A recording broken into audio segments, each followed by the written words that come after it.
Déjà, mon énorme conviction et pourquoi je suis là, c'est parce que le sport joue un rôle immense, en fait, dans la transformation des imaginaires. Et les sportifs, c'est si tu prends tous les gens connus en France, nés entre 1950 et aujourd'hui, 70% de ces gens connus, c'est des sportifs. Donc si tu veux parler d'un changement de société, pour moi, on est obligé de passer par les sportifs.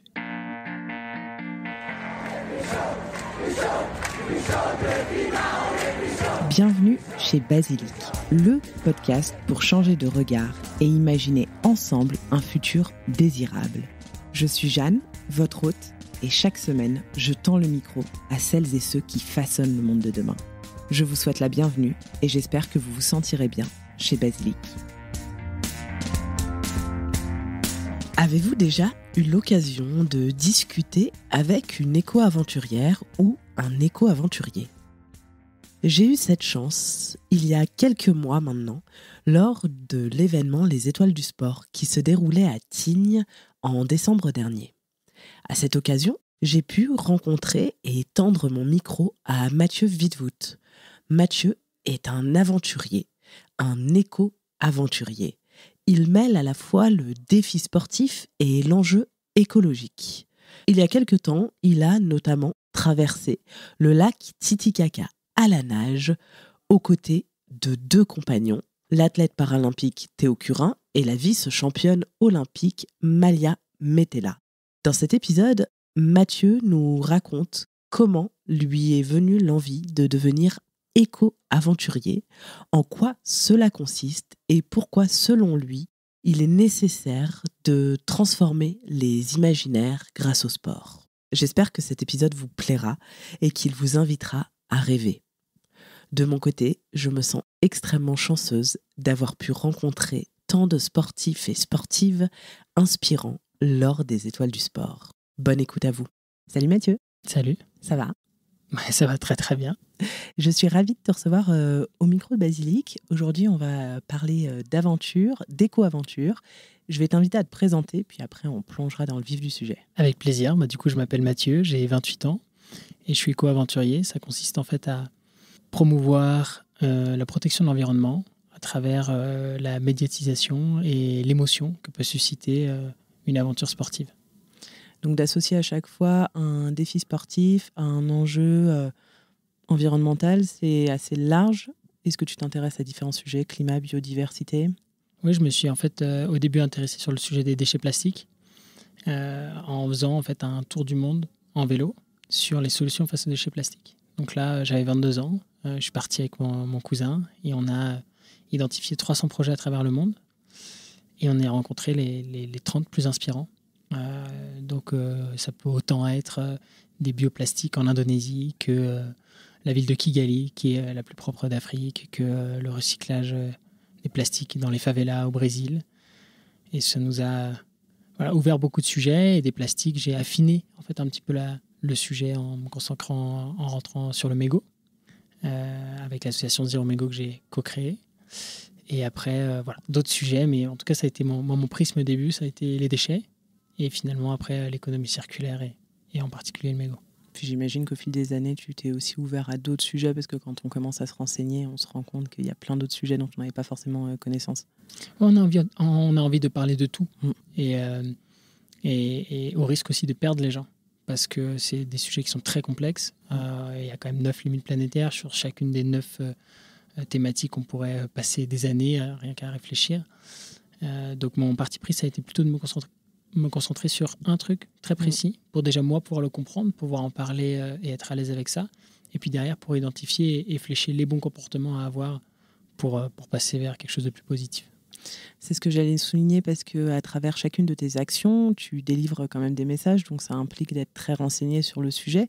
Comment tu t'y prends ? Est-ce que tu travailles en amont avec des scientifiques, par exemple ? Tu lis des rapports, tu lis de la presse spécialisée, n'importe. Effectivement, je peux prendre un exemple sur le sujet des mégots. En fait, je suis tombé sur un article qui dit que le premier déchet dans les océans, c'est le mégot, le premier déchet plastique. Mais moi, ça m'a interpellé parce que j'ai fait 1 an de voyage sur les plastiques et je n'en ai jamais entendu parler. Et du coup, c'est un sujet complètement nouveau.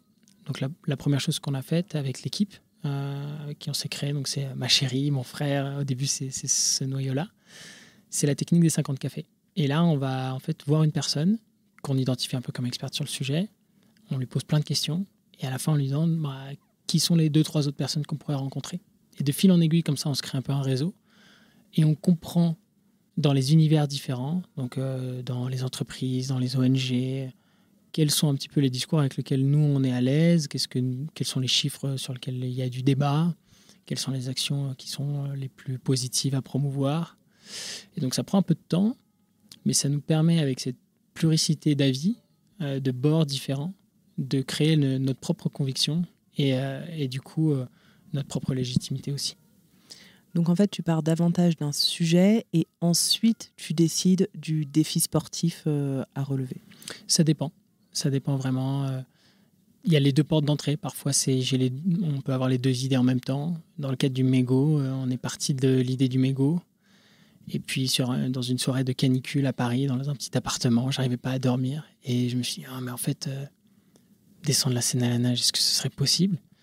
Et j'ai regardé, donc il était 2h du mat, je sors mon portable, je regarde, 386 km, c'est impossible de nager ça, tu vois.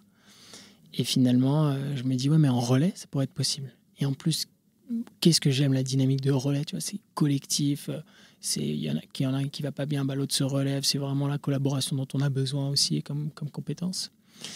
Donc globalement, là, ça a été d'abord la thématique. Et puis après, dans une nuit de calcul comme ça, l'idée, quoi.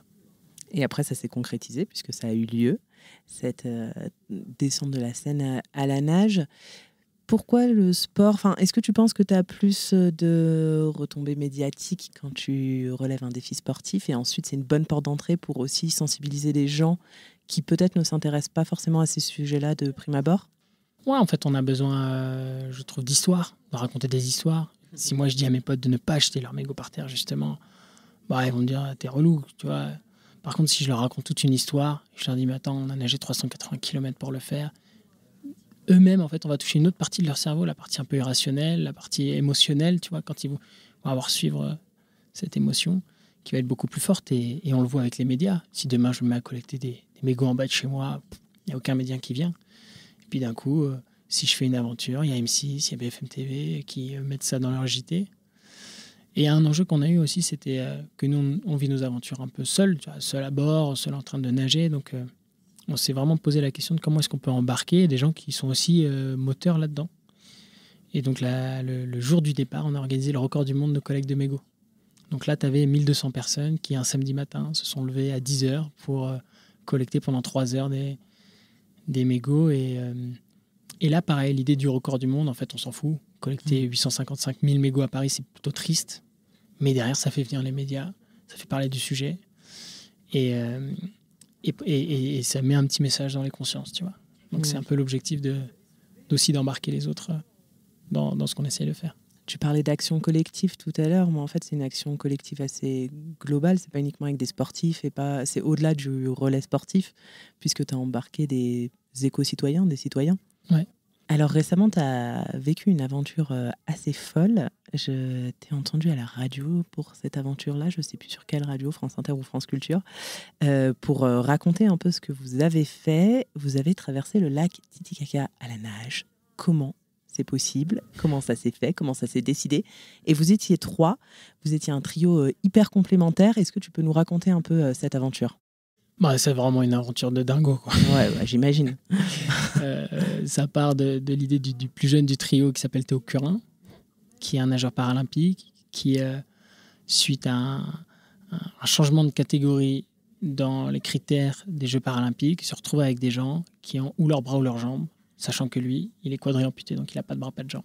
Donc impossible d'être compétitif. Et dans cette phase un peu... où il se sentait vraiment pas bien, quoi. Il a réfléchi avec son agente Anne à un nouveau défi, un truc qui n'avait jamais été fait, qui pourrait être fait à plusieurs. L'idée, peut-être avec le recul, la mauvaise idée, je ne sais pas, mais ça a été de traverser le lac Titicaca, qui est un lac à 3800 mètres d'altitude. Donc l'altitude, ça fait qu'on a déjà 40% moins d'oxygène, donc en termes d'effort, c'est plus important, qui fait plus de 110 km de long, dans une eau à 12 degrés. Et vu que c'était pas assez compliqué comme ça, l'idée c'était de le faire en autonomie. Donc en tirant un radeau dans lequel on va dormir et manger la nuit ou quand on peut plus nager. Et ça c'était du coup en octobre-novembre 2021. Et donc ça c'était son idée. Après, qu'est-ce qu'il a fait? Il a décroché son téléphone, il t'a appelé? Après, en fait, donc, il cherchait des nageurs qui sont pas encore en activité ou nageuses, qui portent certains engagements. Et donc, il a tout de suite pensé à Malia. Et parce que Malia, elle est vice-championne olympique et elle est plus en activité. Et puis, elle a toujours cette énergie qui est bouillonnante. Et moi, on se connaissait pas, mais j'étais coach TEDx à l'époque. Parce que j'avais la chance d'en faire moi-même plusieurs. Et le thème, c'était voir le monde à travers ses mains. Je me suis dit, tiens, Théo, comment est-ce qu'il voit en tant que nageur le monde, et puis, entre guillemets, sans les mains. Donc, je le contacte et je me présente un petit peu. Il me dit, mais attends, viens, on déjeune ensemble, on parle de la conférence. Et on n'a pas du tout parlé de la conférence. Il m'a dit, tu connais le lac Titicaca? J'ai dit oui. Tu penses quoi? J'ai dit, elle est très froide. Et puis, comme ça, après, c'est comme ça que la rencontre s'est faite. Et il m'a vraiment dit que lui, il n'y connaissait rien en fait sur l'écologie, mais qu'il voulait porter ce sujet. Et du coup, je trouvais ça touchant parce que je me suis dit, par rapport à un autre nageur, tu vois, c'est quand même une aventure à l'autre bout du monde. Est-ce qu'on peut essayer de construire quelque chose de positif pendant un an de préparation pour aussi essayer d'avoir un impact à travers ce défi qui, pour le coup, a une ampleur internationale et des retombées médias qui sont énormes. Ouais, hallucinante. C'est intéressant qu'il se dévoile finalement, qu'il n'y connaît rien à l'écologie et d'avoir quand même envie de s'y intéresser. J'imagine que ça a donné lieu à de belles discussions pendant votre traversée. Exactement. En fait, même pendant la traversée, on était plus concentré sur le défi en lui-même. Mais pendant les 1 an et demi de préparation, c'est sûr. Et c'est pas encore quelque chose de gagné, en fait. Je dirais pas que Théo et Malia, maintenant, c'est des boss de la transition. Personne ne l'est vraiment aussi. Non, personne ne l'est. Après, tu as des niveaux de conscience différents. Et en même temps, c'est vraiment ça qui est intéressant, tu vois. C'est que c'est des gens, à la base, ils n'ont aucune conscience de ça. Et c'est normal, c'est pas du tout leur boucle, leur univers. Et petit à petit, voilà, maintenant, ils en parlent. Ils ont un peu quelques enjeux en tête. Ils savent ce que c'est qu'un bilan carbone. Ils savent ce que c'est que le bilan carbone du défi Titicaca. Ils savent que voilà, la gourde, vaut mieux la prendre. Mais parfois, il y a des oublis et c'est humain et c'est normal, tu vois. Mais j'ai trouvé ça très, très fort de la part de Théo d'embarquer ça, quoi. Complètement. Vous avez calculé le bilan carbone de votre événement, de votre défi? Ouais. On a fait un travail assez monstrueux parce qu'on a calculé tous les zooms, tous les posts sur les réseaux sociaux, tous les cagoules de néoprène, les trucs, toutes les dotations, etc. Et de toute l'équipe. Et qui revient, donc sur 1 an et demi de préparation, ça fait quand même 97 tonnes de CO2. C'est énorme. C'est beaucoup, même pour moi c'est beaucoup trop, sachant qu'on doit être à 2 tonnes par personne par an. Quand tu dis toute l'équipe, c'est vous 3 ou plus d'autres personnes? En fait, il y a nous 3, il y a aussi le coach, les 2 coachs, pardon, il y a le photographe, il y a l'agente qui est venue aussi, donc tous les... puis même tous les déplacements. Alors, entre guillemets, on n'aurait peut-être pas pris le scope 3 parce que si un journaliste de TF1 est venu, je me souviens plus si on l'a inclus. Si, en fait, je crois qu'on l'a inclus, ouais. Donc, c'est intéressant, justement, d'avoir ce scope 3 dans tout ça parce que du coup, on parle des vraies émissions. Et de mémoire, on l'a inclus. Et donc, c'est beaucoup, c'est plus de 10 fois moins l'empreinte d'un seul athlète sur les JO qui dure 2 mois et pas 1 an et demi, donc outre la préparation. Donc, par rapport à d'autres athlètes, c'est moins. Mais l'idée, c'est plus de se dire de ce chiffre qu'on ne connaissait pas avant. Déjà, qu'est-ce qu'on a pu mettre en place avant, en amont? Donc, une des grosses actions, ça a été autour du radeau. Construire un radeau de zéro, ça aurait été tellement plus simple, en fonction de nos besoins, de tout ça. Mais on est parti sur le bateau de Plastic Odyssey. Le bateau test, du coup, qui est un vieux Tornado récupéré, qui du coup est à sa 3e vie, qui vivait dans un garage et qui nous a permis d'éviter presque 2 tonnes de CO2 en faisant ça. Donc ça, c'est sur l'amont. Voilà, il y a d'autres trucs qu'on a fait sur les repas végétariens, le covoiturage. Et puis sur l'aval, parce qu'une fois qu'on a découvert ce bilan, on s'est rendu compte qu'une grosse partie était le transport. Et là, on a vraiment regardé les options, mais c'était pas compatible avec la performance qu'on voulait faire. Pas à ce stade. Et là où on s'est par contre amusé, entre guillemets, c'est qu'on n'avait pas compris que tout le matos qu'on avait, ça allait être 30% de notre bilan carbone. Donc matos, c'est la tente, les sacs de couchage, tous ces trucs-là. Et là, on a créé une expéditech dont l'objectif est de prêter à notre famille, nos proches, nos amis, tout le matos qu'on a aujourd'hui. Donc c'est moi qui l'ai à Annecy. Et dès que quelqu'un veut l'utiliser, il m'envoie un petit message et il peut le prendre. Et ça évite à tous ses potes d'acheter un filtre à eau quand ils partent 2 semaines quelque part ou quoi. Donc c'est assez rare de faire un bilan carbone parce que c'est un budget, du temps et tout ça sur une aventure. Mais on espère qu'avec les bases qu'on pose un peu, on peut nous-mêmes mieux comprendre comment orienter différemment nos aventures plus tard. Et puis d'un autre côté aussi peut-être inspirer d'autres personnes à travers la transparence, se mettre un peu à nu et dire on a essayé de faire plein de trucs. Là je parle que des trucs pour limiter notre impact négatif, on a fait aussi d'autres trucs, plus dans le côté positif. Mais c'est un exercice qui, moi en tant qu'éco-aventurier, est essentiel pour comprendre plus tard comment orienter mes aventures. Et on est justement aux étoiles du sport en ce moment. Est-ce que tu as eu l'occasion de discuter alors de ce bilan carbone, de ton aventure? J'imagine que oui, mais de ce bilan carbone avec d'autres sportifs, est-ce que tu as l'impression qu'on est un tournant dans le monde du sport où on essaie de réfléchir un peu différemment, voir ce qu'on pourrait proposer, les alternatives qu'on pourrait imaginer? Déjà, mon énorme conviction et pourquoi je suis là, c'est parce que le sport joue un rôle immense en fait dans la transformation des imaginaires. Et les sportifs, c'est si tu prends tous les gens connus en France, nés entre 1950 et aujourd'hui, 70% de ces gens connus, c'est des sportifs. Donc si tu veux parler d'un changement de société, pour moi, on est obligé de passer par les sportifs. Et les sportifs véhiculent ça de façon émotionnelle. Tu vois, les gros sponsoring, c'est aussi chez les sportifs. Donc ça montre aussi les changements de comportement.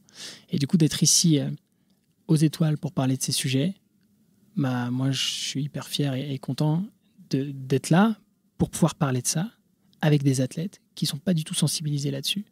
Dans le cadre de leur sport, on leur a très rarement parlé de ces enjeux-là. Et je suis bluffé par leur curiosité, par les questions qu'ils posent et par les qualités des réflexions qu'ils commencent à avoir. Ils ne sont pas encore dans l'action, mais on a fait tout un atelier où je leur ai fait imaginer leur sport dans un championnat du monde en 2050. Donc, climate workout là, alors ça, c'était pas ça. C'était pas ça, c'était autre chose. C'était un autre truc que j'ai testé aujourd'hui. Mais là, c'était mardi. On a testé... on avait 3 heures avec les Nike Corson. Et ensemble, on leur a fait réfléchir à leur championnat du monde en 2050 dans un monde qui respecte l'accord de Paris. À quoi ça ressemble? Donc, il y aura plus de fans qui viendront de l'autre bout du monde. Oui, il y aura des circuits facilités en train. Oui, il y aura de la mobilité douce. Et c'est trop bien parce qu'en fait, eux-mêmes, ils deviennent acteurs de ces solutions. Ils proposent, ils en parlent, ils l'ont pitché après. Et j'étais bluffé parce que certaines propositions, c'est les mêmes que Valérie Masson-Delmotte. Mais ils le disent avec leurs mots. Et on n'est pas encore dans l'action, mais on est déjà dans un élan. Tu vois, il y a un rêve. Et je trouve qu'on a besoin de rêver. Moi, en tout cas, tous ces défis, ça part d'abord de l'envie de rêver. Et du coup, je pense que le sportif, la sportive peuvent nous faire rêver d'un avenir souhaitable et potentiellement changer un peu les règles de leur sport. Complètement. Et alors ce climate workout, ou je sais plus le nom, l'intitulé. Aujourd'hui, j'ai testé un truc de dingue que je testais pour la première fois. C'est une fusion en fait entre Koh-Lanta, de la Zumba et la fresque du climat, dont l'objectif derrière, c'est vraiment d'aller sensibiliser, mais à travers le jeu. Sensibiliser, mais à travers c'est des épreuves, etc. Et puis derrière chaque exercice, bam, tu as un petit chiffre clé à apprendre sur la transition écologique. Et l'objectif, c'est de former des animateurs un peu partout en France qui peuvent, à travers le sport, embarquer en fait des gens et pas que des gens convaincus. Donc c'est une activité que tu aimerais reproduire ailleurs ou qui soit reproduite ailleurs? Ouais, j'aimerais vraiment qu'elle se diffuse si le format est pertinent et que ça marche. Et aujourd'hui, il y a 3 personnes à la fin de l'atelier qui m'ont dit tiens, est-ce que moi je pourrais l'animer? Je suis prof de PS, tu vois, moi avec les scouts. En fait, je trouve ça extraordinaire, tu vois. C'est des athlètes qui savent pas comment parler du sujet. Et là, tu fais un truc fun, ludique, et ils viennent spontanément vers toi te dire est-ce que je pourrais l'animer? Je trouve que c'est d'une puissance fantastique. Et donc le format évoluera au fil du temps, mais ma vision, c'est vraiment qu'on puisse outiller, tu vois, des milliers d'animateurs en France pour pouvoir embarquer des gens de cette façon. Génial. Et qu'est-ce que tu leur as partagé comme chiffre, un exemple au hasard? Eh ben, un exemple au hasard. Tiens, je peux faire un petit quiz pour toi. On va voir si tu es calé. Quel est le premier secteur quel est le secteur qui émet le plus d'émissions CO2 en France, à ton avis? Ah, en France? Ouais. Transport? Ouais. Bonne réponse. Le transport. Notamment là, c'était que le transport en plus terrien à 21% d'après l'INSEE. Et voilà, donc du coup, c'est un peu d'avoir les ordres de grandeur sur ça. L'autre exemple, c'était quel est le bilan carbone moyen d'un Français? 10 tonnes, enfin, entre 9 et 11. Ouais. Et à combien est-ce qu'on devrait être? 2. Tu vois, 2. Et après, on a fait tout un jeu sur l'alimentation. Donc, c'est une infographie qui montre entre un panier flexitarien et un panier normal, standard, en France, à prix équivalent. Comment est-ce que tu peux augmenter la qualité des nutriments que ça t'apporte et la qualité écologique, en fait? Et ça va complètement casser l'idée reçue que flexitarien, c'est pas bon pour la santé et flexitarien, c'est plus cher. Donc l'idée, voilà, c'est qu'ils sortent avec quelques clés comme ça. Et vu qu'on active, en fait, une mémoire qui est visuelle parce qu'ils voient le dessin, kinesthésique parce qu'ils font du mouvement, auditif parce qu'il y a de la musique, et on crée aussi de la répétition, derrière, on va essayer d'ancrer en fait, ces quelques connaissances de façon plus forte. En plus, là, tu as évidemment choisi que des sujets qui sont en lien avec leurs activités, parce qu'en tant que sportif, vous avez quand même des gros enjeux autour du transport et de l'alimentation. Le transport, d'ailleurs, alors toi, tu disais tout à l'heure, imaginer le monde de 2050. Toi, tu les imagines comment, les compétitions sportives en 2050? En 2050, en fait, la vraie question, c'est... Où est-ce qu'il y en aura encore? C'est ça. En fait, est-ce qu'il y en aura encore? Parce que vu l'ampleur des enjeux, 2050, c'est dans 30 ans, tu vois. Vu les projections qu'on a en ce moment, ça va être compliqué. Et souvent, le sport est dépriorisé dans les enjeux de crise, en fait. Mais moi, j'y crois, en fait, vraiment, parce qu'il a tellement quelque chose de puissant à apporter. Et tu vois, mes parents ont vécu 4 ans en Afrique du Sud... Alors, pas à l'époque de l'apartheid, mais du coup, j'ai été aussi bercé par ces récits, tu vois, la puissance d'une Coupe du Monde de rugby pour unir les nations, tu vois. Je trouve que une nation, c'est extrêmement puissant et ça montre qu'en fait, sur plein d'autres sujets, ça peut aussi galvaniser. Et ce sera probablement un sport qui sera peut-être très différent de celui qu'on voit aujourd'hui, parce qu'on se concentrera sur, non pas le type de sport, mais plus sur l'environnement, tu vois. Est-ce que demain, ce sera pas du ski, mais on pourra vivre à travers un autre sport qui existera, les mêmes sensations qu'on peut avoir, d'une façon différente, tu vois, pas forcément en se déplaçant sur place. Mais c'est sûr que le sport tel qu'on l'imagine aujourd'hui n'aura pas sa place dans un monde, quand le sport, comme la Coupe du Monde au Qatar notamment, n'aura pas sa place dans un monde juste en 2050. Il n'a pas sa place aujourd'hui dans un monde juste. Mais le gros curseur, pour moi, ça va être les inégalités. Et ma crainte, c'est qu'on finisse un peu comme Hunger Games, tu vois. C'est-à-dire que tu as un match de foot dans une arène, tout le monde qui regarde ça via des écrans avec des fan zones pourries et qui retourne à la mine. Et ça, c'est vraiment c'est vraiment ma dystopie, quoi. Oui, complètement. Parce que le sport, il a quand même ce côté, tu le disais, de rapprocher, mais de connecter aussi. On a envie de voir les sportifs et les sportives, on a envie de passer du temps pendant qu'ils sont en pleine épreuve à côté d'eux. Toi, tu suis un peu des sports, ouais? Est-ce que je suis des sports? Moi, j'adore le ski. Okay. J'adore suivre le ski. Et après, sans suivre des sports en particulier, c'est toujours un plaisir pour moi d'aller applaudir des sportifs qui passent à Annecy, tu vois, qui courent, ou qui font du vélo ou de la nage, ou peu importe, en fait. Mais je trouve qu'il y a quand même une émotion qui se dégage. Et je vois chez les fans de sport ce que ça peut procurer. J'imagine que ce sera difficile de s'en passer et je pense que c'est hyper important d'avoir cette connexion-là et notamment avec les jeunes. Donc s'ils arrivent à faire passer les bons messages, c'est encore mieux. Est-ce que tu as des défis prochainement à relever, défis sportifs et écologiques? Ouais, mon défi du moment, ça va être de diffuser le Climate Workout en fait. Parce que là, on a un format que j'ai testé aujourd'hui, du coup, que j'aimerais améliorer. Et puis derrière, embarquer plein de gens en fait. Et je trouve que c'est un rêve aussi fort pour moi que d'aller traverser le lac Titicaca, de me dire est-ce qu'on arrive à sensibiliser 1000, 2000, 1 million de personnes, tu vois, à travers cet outil. Et voilà, ça me fait rêver. C'est complètement différent comme défi. C'est physique, mais pas que. Et ça se trouve, en cumulé, on aura, je sais pas, le record du monde de burpees ou des trucs. Voilà. Et marrant. On en aura peut-être même dans les écoles et tout, ce serait top. Ouais, mais c'est ça qu'on va viser, quoi. Des gamins qui pourraient pas faire des fresques, par exemple, ou des gamines qui sont pas forcément hyper sensibilisés là-dessus. Ouais, c'est un bon moyen. Trop bien, génial. Merci Mathieu pour cet échange très inspirant. Eh ben, merci à toi. À la prochaine. À la prochaine. Merci d'avoir écouté cet épisode jusqu'au bout. Si vous êtes encore là, j'imagine qu'il vous a plu. N'oubliez pas de vous abonner à Basilic sur votre application de podcast favorite pour ne louper aucun épisode. Vous pouvez également me suivre sur Instagram et LinkedIn @basilicpodcast pour découvrir les coulisses de tous les épisodes et de toutes les interviews. Et enfin, si l'univers du podcast vous intéresse, alors je vous invite à jeter un œil à basilicpodcast.com. Vous y découvrirez Basilic Studio, la formation que j'ai créée pour vous accompagner à lancer votre propre podcast et surtout le podcast de vos rêves, mais également Basilic Lab, l'agence qui nous permet de créer des podcasts pour des marques audacieuses et des thérapeutes engagés. Je vous donne rendez-vous la semaine prochaine pour un nouvel épisode et d'ici là, prenez grand soin de vous.